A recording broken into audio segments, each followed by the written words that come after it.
అరే! ఏంటి డల్లింగ్స్ ఇది? నాకు అర్థం కాదు. 3 రోజులు ఒక లైఫ్‌లో సరిగ్గా ఉంటే, నాలుగో రోజు సరిగ్గా ఉండదా? Anyway welcome back to the channel guys. ఎలా ఉన్నారు? ఐ హోప్ అందరూ బాగానే ఉంటారనుకుంటున్నాను. కానీ నేనైతే బాగాలేదనుకుంటున్నాను. ఎందుకంటే ఈ 3 రోజులు, 4 రోజులు బాగానే జరిగినాయి. ఈరోజు ఐదో రోజు అన్నమాట. కొంచెం ఎందుకో అటు ఇటుగా జరుగుతుంది. On and off, on and off. But పర్లేదు. I'm trying to push my self. అయినా మీరు అడిగితే డల్లింగ్స్ చెప్తాను. 3 రీజన్స్ ఉన్నాయి.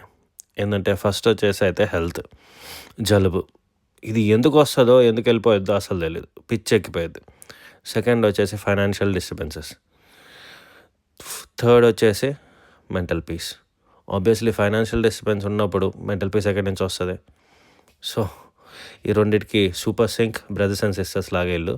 ఒకటి వస్తే ఒకటి ఆటోమేటిక్గా వచ్చేస్తారు.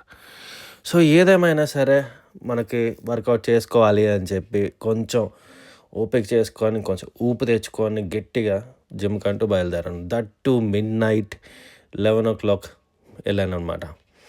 సో 11 వెళ్తే జిమ్లో ఎవరు లేరు. ఈరోజు అన్నీ ఇసిరేసాను. అన్ని వర్కౌట్స్లో ప్లేట్స్ అన్నీ లైక్ మూడ్ అంటూ సరిగా లేదు.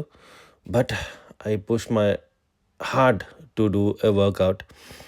ఫుల్ మెంటల్గా, కంట్రోల్గా అన్ని రెప్స్ ప్రాపర్గా పర్ఫామ్ చేశాను. అంతా చేసుకున్న వెయిట్స్ ఏమో హెవీగా చేశాను. But I want to my self, అంటే రిపేర్ చేసుకోవాలి కదా ఆ వెయిట్ నుంచి, ఆ ప్రాబ్లమ్స్ నుంచి కవర్ అయిపోయి స్లీప్ బాగా పట్టాలని చెప్పి ఐ డిడ్ హెవీ వర్కౌట్. దాని తర్వాత పోస్ట్ చూసుకుంటే it was like nice pump. But నిజంగా చెప్పాలంటే పోజింగ్ ఈజ్ జస్ట్ 40%. నాకు పోజింగ్ రావట్లేదు.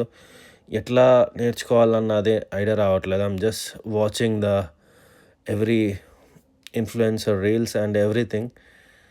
But if anyone can guide me, please ఏదో ఒకటి చేసి గైడ్ చేయండి.